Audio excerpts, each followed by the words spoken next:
And I only realized I was on a gap year in December 2025.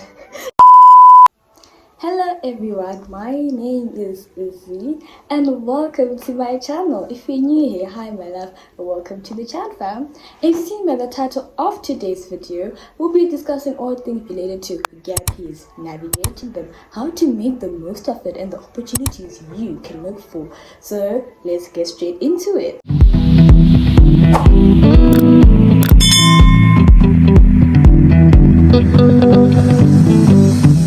Now, when we're talking about a gap year, we're typically referring to a high school graduate who's completed their form of education within their school system and now are on a period between high school and university, if that is their desired career path. Because a lot of people are now taking other alternative paths as well. So now a lot of people may be wondering, how do I navigate it? In this space, yeah, you've decided to take your gap year, or you are contemplating between taking one and taking other routes. Well, in my case, I finished high school in November 2024. I was done with my A-levels, high school's done. I had originally anticipated that I would start school in August of 2025, that's being a gap season. However, life happens, things change, and I ended up taking a full-on gap year, and I only realized I was on a gap year in December 2025. It's so funny when you think about it, because what we were going with was that there were certain opportunities that where I'll be able to continue in school, maybe start school in September, October of 2025, but that didn't work out. Life happens. It is what it is. We're here now. We're starting the new chapter, and I'm starting school this year in 2026, in February 2026. So yes, it means you'll be seeing uni content, the uni vlogs, the study with me, the come with me, study sessions at the library, all of that stuff and more right here. So please turn on that notification bell, because when it drops, trust me, it'll be fire emojis, alright? What are some of the things that we can do? Because child, sitting at home for 6+ months, it sounds fun at first, until there's something to up here. So some of the options that I'll speak about what I did during my gap year. So I started working virtually as a virtual assistant, doing social media, graphics, customer service, data entry, all of that. That's a very niche market that, especially if you're young, you're tech savvy, you don't even need to be like, extreme level computer science final boss to do that. You just need to be able to know things like Excel, Microsoft Canva, all of those things on Instagram and Facebook work, and you're good to go. Another thing that I did was I interned at this organization that supports young people who are part of the deaf and hard of hearing community.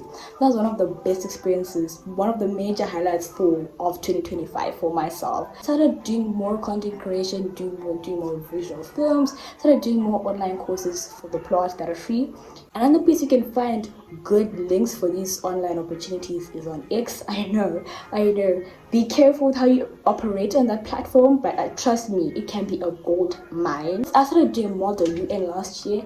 I did 4, I believe. Yeah, I did online debate championships, online public speaking championships, and yeah, it also helped that I was in the national team for public speaking last year, so we were training a lot and then practicing for competitions and tournaments. So that also kept me busy, because I knew that every weekend I would have a session with the team and the coaches, so I needed to do my assignments, I need to practice.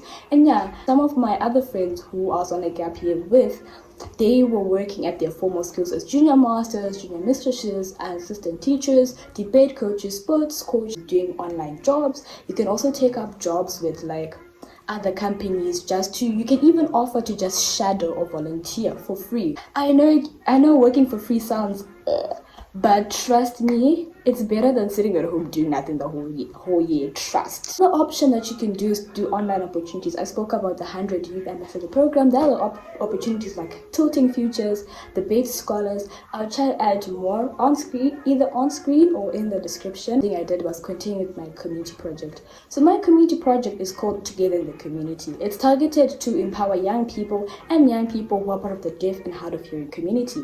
What are we doing? We're trying to create inclusive spaces where all of these people come together and they're empowered to learn skills, learn things that they become independent, that will uplift them so that they can be independent, they can live their best life, because I believe all young people are destined for great things.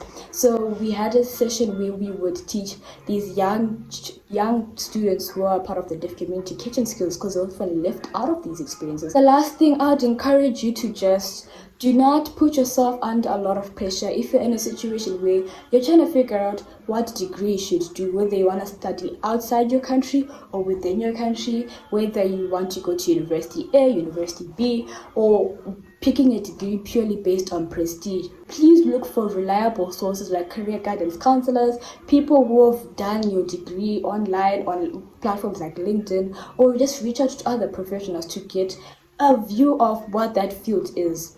Get as much help as you can, reach out to as many people, attend career guidance seminars, workshops, everything. You can even, the benefit now is that you can even attend some of these things online. Some people on this very platform, YouTube, giving you advice about their field. Please do your research. If you're trying to operate on vibes and prestige, trust me, vibes and prestige will only last for so long, and it will not be enough for those 4 years just studying for that qualification. So yes, we've come to the end of the video. I hope you liked the content, it has helped someone out there, and most importantly, it's given you kind of an idea of how to navigate this new space that you're in.